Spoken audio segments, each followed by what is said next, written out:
There's a moment most men don't talk about. The moment you realize you're trying way too hard for someone who barely meets you halfway. You replay your messages, you wonder what you did wrong, and deep down, there's this quiet question that stings. Why do I feel like I'm the only one chasing? If that hits a little too close to home, stay with me.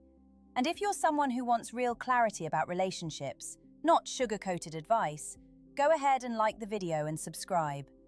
Not because you have to, but because this kind of honest conversation is rare and it can genuinely change how you see yourself. Let's talk about something important. Chasing a woman might feel natural at first. You like her, you're interested, you want to show effort. That's not the problem. The problem starts when your effort turns into over-effort, when your attention becomes constant, when your sense of self slowly starts revolving around her responses. And most men don't even notice when that shift happens. At first, you're just being attentive. Then you're checking your phone more often. Then you're waiting. Then you're adjusting your behavior based on how she reacts. And before you know it, you're no longer expressing yourself, you're performing. That's the moment where attraction quietly begins to fade. Not because there's something wrong with you, but because chasing changes the dynamic. It places you in a position where you're seeking validation instead of sharing value. And people can feel that, even if they can't explain it. Here's the part that's hard to accept. The more you chase, the less you're seen as someone who has options, confidence, and emotional stability. Instead, you start to look like someone who needs a response to feel okay. And neediness, even in subtle forms, creates pressure. It makes the interaction feel heavy instead of natural.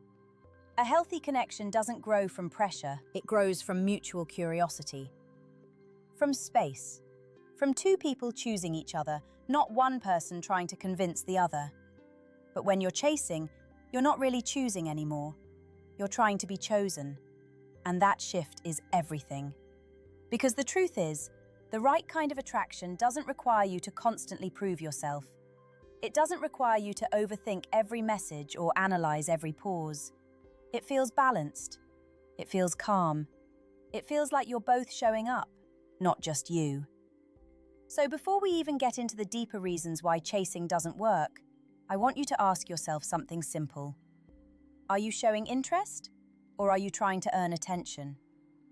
That one question can change everything. Let's go a little deeper into the first real reason you should never fall into the habit of chasing. It slowly changes how you see yourself, not overnight, not in a dramatic moment, but quietly, in small decisions you don't even question at first.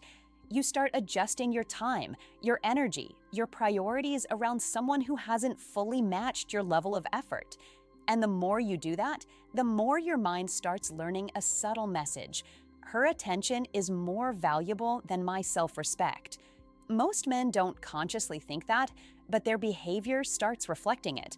You wait longer than you should. You tolerate inconsistent replies. You excuse mixed signals. You tell yourself she's busy or just different, even when your gut already knows the truth. You're giving more than you're getting. And here's what's really important to understand. This doesn't make you weak. It makes you human. When we like someone, our brain naturally wants connection. It wants closeness. But without awareness, that natural desire can turn into overinvestment. And overinvestment always comes at a cost. The cost is your self-respect.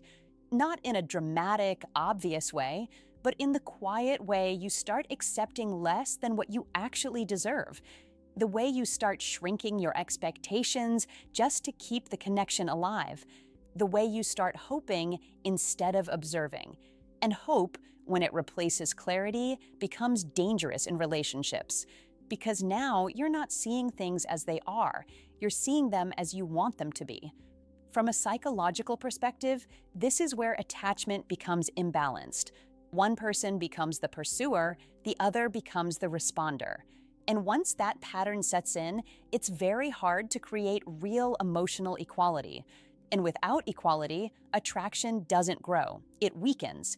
I want you to think about something simple but honest. When you respect yourself deeply, you don't feel the need to chase. You don't feel the need to convince someone to see your value. You simply express interest and you observe how it's returned. Because self-respect doesn't mean you don't care. It means you care enough about yourself not to lose yourself in the process. And the irony is this: when men stop chasing from a place of neediness, they often become more attractive without trying. Not because they changed who they are, but because they stopped abandoning themselves in the name of connection. So this first reason isn't about women at all. It's about identity, about whether you're the kind of man who stays grounded in his own worth or the kind who slowly gives it away while hoping someone notices. Now, let's talk about something most men don't hear directly, but they definitely feel when it's too late. Chasing kills attraction. Not immediately, not in an obvious way, but slowly, almost silently, the dynamic starts to shift the more you pursue without balance. Here's why that happens psychologically. Attraction is not built on access alone. It's built on tension, curiosity, and mutual effort. When one person is constantly reaching out, constantly initiating, constantly trying to keep things alive, the emotional tension disappears. And without tension, interest starts to fade.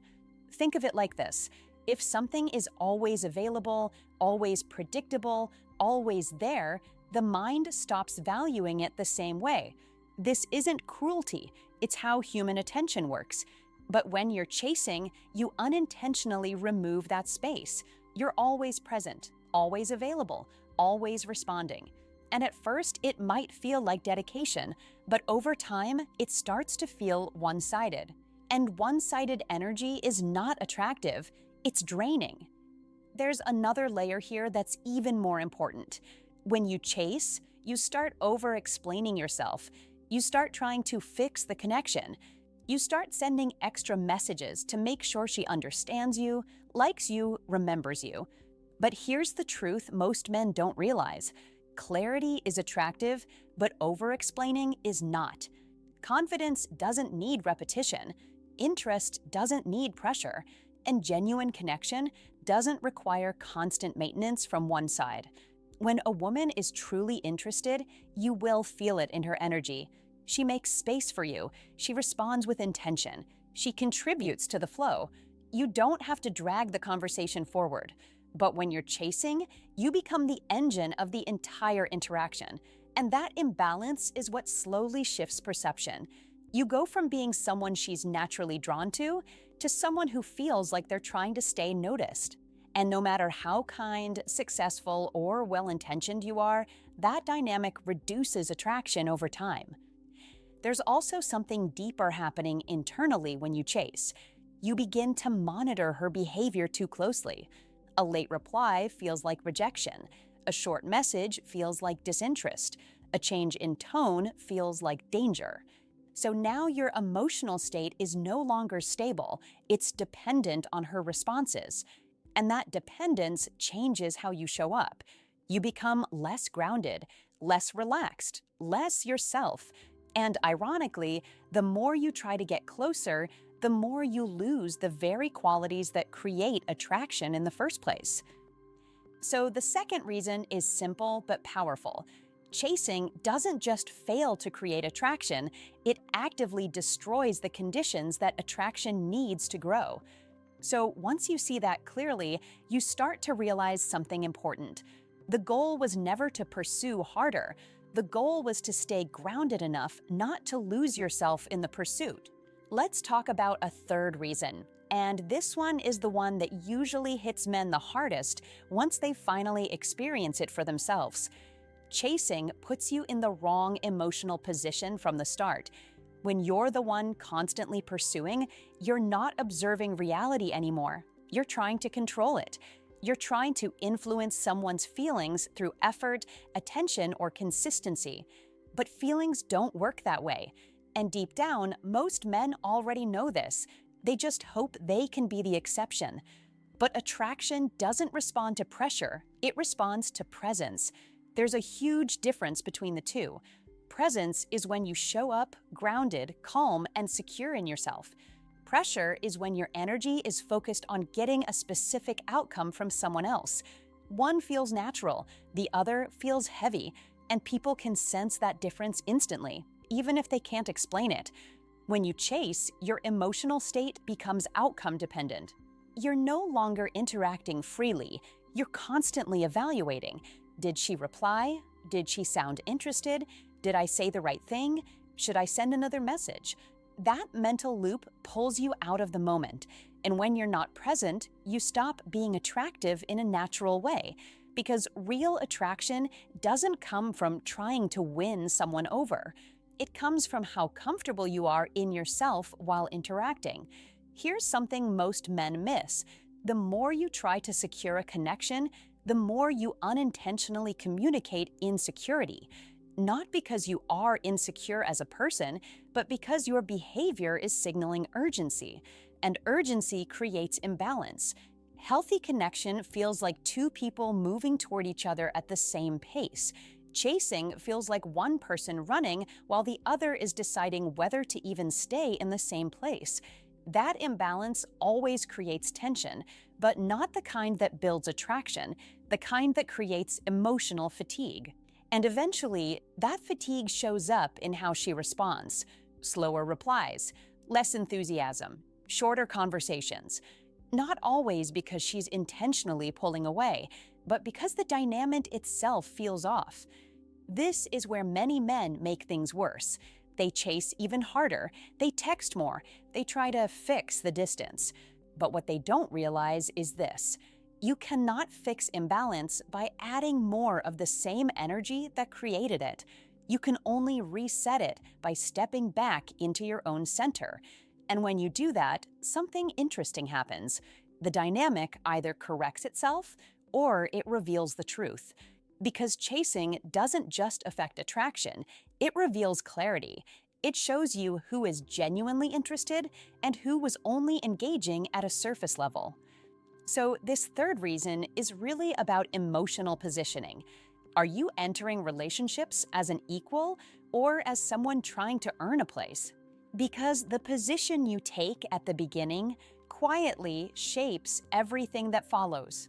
Now I want to talk about something a lot more practical, something you'll recognize immediately once you've lived through it.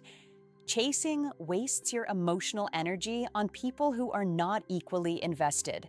And this is where things start to feel exhausting. At first, it doesn't seem like a big deal. You tell yourself, I'm just putting in effort. But over time, that effort starts to drain you, not physically, but mentally and emotionally. You start overthinking simple things. A delayed reply becomes a problem in your mind. A short answer feels like rejection. A neutral tone feels like distance. And suddenly, your emotional peace is tied to someone else's communication habits. That's not connection anymore. That's dependency. And dependency is one of the fastest ways to lose clarity in dating and relationships. When your energy is constantly focused on one person who is not matching it, you lose track of other important parts of your life. Your focus shifts, your mood shifts. Even your confidence starts to fluctuate based on how they behave that day. And here's the difficult truth: the more you invest in someone who is not investing equally, the more you unintentionally neglect your own growth, your goals, and your self-development. You don't even notice it happening at first, but slowly, your life starts revolving around anticipation, waiting for a message, waiting for a reply, waiting for a sign of interest. And while you're waiting, life is actually moving forward without you fully present in it. From a psychological standpoint, this creates emotional imbalance. Your reward system starts attaching happiness to unpredictable feedback from another person, and anything unpredictable creates anxiety over time. That's why chasing feels stressful even when nothing bad is happening. There's another layer here that's very important. When you're emotionally overinvested in one person, you lose your ability to evaluate the situation clearly. You start ignoring red flags. You start rationalizing inconsistent behavior. You start telling yourself stories just to keep hope alive. And hope, when it's not grounded in reality, becomes a trap. The irony is, the more you chase, the less control you actually have over your emotional state. You think you're trying to secure a connection, but in reality, you're giving away your internal stability. And once your stability is gone, everything else becomes harder. You become less confident in conversations, less relaxed in interactions, more reactive instead of responsive, and people feel that shift. So this fifth reason is simple but powerful. Chasing doesn't just fail to build connection, it slowly takes your attention, your energy, and your emotional balance away from the life you're supposed to be building.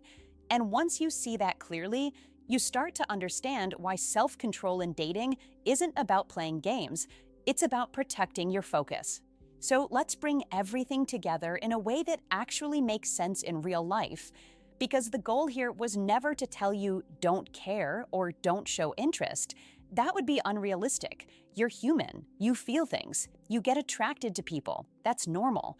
The real issue is how you express that interest and whether you lose yourself in the process. When a man chases, what usually happens is not just about the woman. It's about the internal shift that slowly takes place. You start acting from emotion instead of awareness, from urgency instead of calmness, from need instead of choice. And that changes everything. Because when you operate from need, you unconsciously put the other person in a higher emotional position than yourself.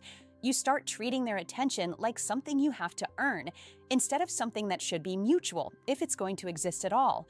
And relationships don't grow well in that imbalance. Real connection requires two people who are both grounded, not one person reaching and the other deciding, not one person overgiving and the other under-responding, but something equal, something steady, something that doesn't make you question your worth every time there's silence. Here's something important I want you to understand clearly. The moment you stop chasing doesn't mean you stop caring. It means you stop abandoning yourself in the process of caring. You can still show interest. You can still initiate. You can still express what you feel. But there's a difference between expressing yourself and pursuing someone who is not meeting you halfway. One comes from confidence. The other comes from anxiety. And over time, you learn to feel the difference in your body before your mind even catches up. Calm interest feels light. It feels open. It feels like you're choosing, not begging. Chasing feels tight. It feels restless. It feels like you're trying to fix something that is already uncertain. And the more self-aware you become, the more you realize something powerful. The right person doesn't require you to chase them into clarity. They meet you there. They show up, they respond, they invest. Not perfectly, not constantly, but consistently enough that you don't feel like you're pulling the entire weight of the connection. And the wrong dynamic? It always reveals itself when you stop over-functioning in it. So if there's one final takeaway from everything we've talked about, it's this. Your energy is valuable. Your attention is valuable. Your emotional focus is valuable. And the moment you stop giving all of it to people who don't meet you halfway, your entire experience with relationships starts to change. Not because you learned how to chase better, but because you finally stopped chasing at all.